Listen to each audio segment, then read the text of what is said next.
fa ao anatin'ny tontolon'ny finoana kosa indray-mbava fotoan-dehibe ny ao amin'ny katedraly Santa Laurent Ambohimanoro amin'ny alahady ho avy izao satria amin'ny alahady aorianan'ny krismasy io tokoa moa no fotoana ankalazan'izy ireo ny fetin'ny taranaka fidirana tokana dia amin'ny valora sy sasany no fanompoam-pivavahana no hanomboka amin'ny fotoana io mitondra fanazavana misimisy kokoa mahakasika an'izay moa ny révérend Rakotoary Sojanao sy Andriamatora Kotonirina Christian ao amin'ny voamerana iserasera.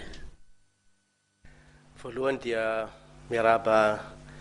ny mpanaraka ny vaovao rehetra ito amin'ny télévision Ma-TV ary miaraba ny kristianina rehetra ao amin'ny katedraly Ambohimanoro. Toy ny fanao isan-taona tokoa dia misy ny hetsika fetin'ny taranaka izay ankalazaina isaky ny alahady aorianan'ny krismasy ka dia tonga indray ny alahady aorianan'ny krismasy amin'ity taona ity amin'ny 7 Desambra ho avy zao dia hetsika lehibe taon'ny fiangonana zany iantsona ny taranaky ny katedraly rehetra ny ampelezana rehetra ho tonga hiara-iombom-bavaka amin'izany fetin'ny taranaka izany. Misy tokoa ny fanamariana manokana ny fotoana dia ny fanaterana ny valopy izay valopy isa mpianakaviana isa taranaka mihitsy zany dia ny mampiavaka azy dia ny isa mpianakaviana na ny isa taranaka mihitsy no manolotra ny valopy rehefa atsona ny anarany na laran'izy ireo dia afaka miaraka amin'ny dadabe sy bebe sy ny ankizy rehetra mihitsy zany no mandeha manatitra ilay valopy fisaorana amin'io andro io.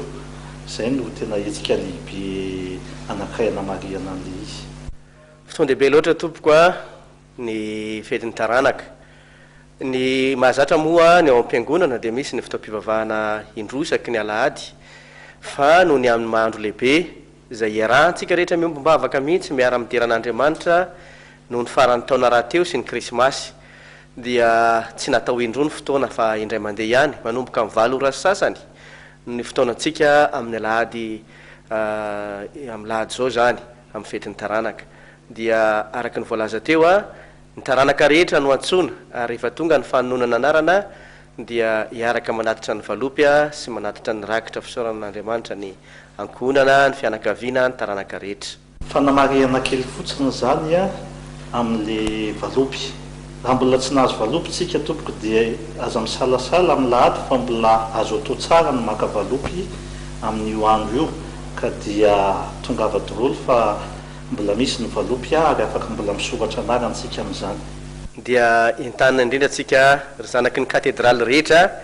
fa hoy ny ten'Andriamanitra hoe tsarovy ny vatolampy izay nakananareo sy ny aty lavaka izay niadinanareo